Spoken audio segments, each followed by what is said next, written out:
Vamos falar daquilo que vem, mas não vem, que acontece, mas não acontece e ninguém sabe no que vai dar. É a tal da terceira via. Hoje, dirigentes do PSDB, União Brasil, MDB, eles vão se reunir em Brasília para discutir uma possível candidatura única ali para a presidência da República. Nenhum dos pré-candidatos vai ao encontro. Por exemplo, quem vai no lugar de Luciano Bivar é o vice-presidente do partido, porque o Luciano Bivar é o pré-candidato do União Brasil.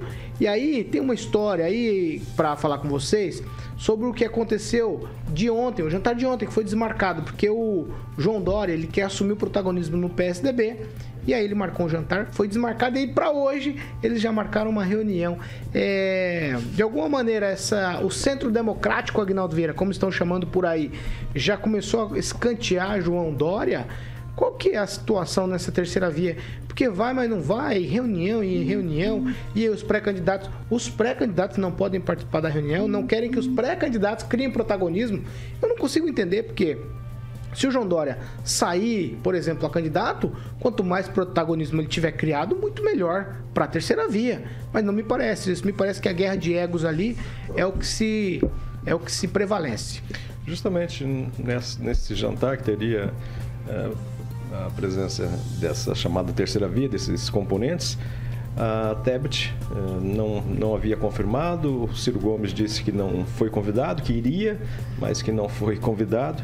Então já começa realmente a murchar, e é ruim que essa terceira via não aconteça, não tenha um protagonismo de ninguém, porque para a gente não ficar polarizado entre Lula e Bolsonaro, mas é o que vai acontecer. Então a população não terá uma terceira opção isso é salutar para a democracia, mas começa já a afundar, né? Assim como o próprio nome, infelizmente, do ex-juiz Sérgio Moro, que sumiu, né, do noticiário, não sabemos nem em qual partido e se será candidato, e se venta a possibilidade de ser candidato a deputado federal pelo estado de São Paulo, né? Isso os paranaenses não vão esquecer, e seria realmente mais uma caca feita pelo ex-ministro e também pelo ex-juiz Sérgio Moro. Mas a terceira via, infelizmente, começa a se afundar. A questão de egos fala mais do que o pensamento e a preocupação com o país. Ô Fernando Tupan, além do PSDB, parece que o pessoal do Centro Democrático também não quer ver o Dória não, hein? Esquisito isso, não tá não? Olha, Paulo Caetano, eu vejo de outra maneira. Eles não estão colocando candidatos na mesma sala para não criar confusão, porque todo mundo vai se achar com direito de reivindicar o cargo de presidente. Então, você coloca uma pessoa para negociar e depois vamos ver o que dá esse jogo de empurra-empurra da terceira via. Eu acho que a terceira via continua bastante viável e nós vamos ver mais coisas nos próximos meses. E fiquem tranquilos, a eleição não pode ficar polarizada em apenas 2 nomes.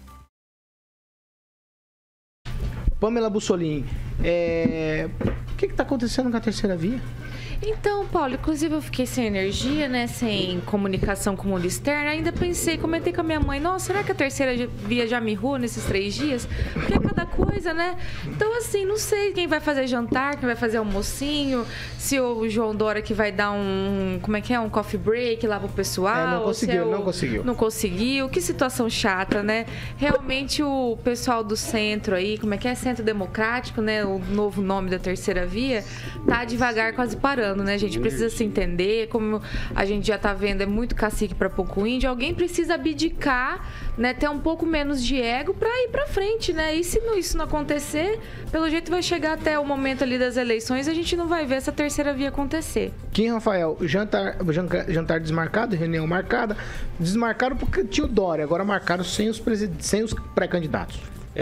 Nós sabemos que a terceira via ela não se consolidou justamente por conta dessas rusgas internas, né? Então, se realmente eles não se entendem entre si, então imagina quando colocarem uma pessoa representando essa possível terceira via. Infelizmente, não temos aí uma pessoa que possa angariar ou ter um maior engajamento do que o primeiro e a segunda via, né? Vamos dizer assim, já que nós estamos falando da terceira. Então, acho que Se até agora não se consolidou, não é amanhã que se consolidará. Então, por isso, acredito que não haverá nenhum tipo de terceira via, né? Principalmente por esses aí que, como o Aguinaldo bem colocou, só estão preocupados com o ego e biografia. Neto.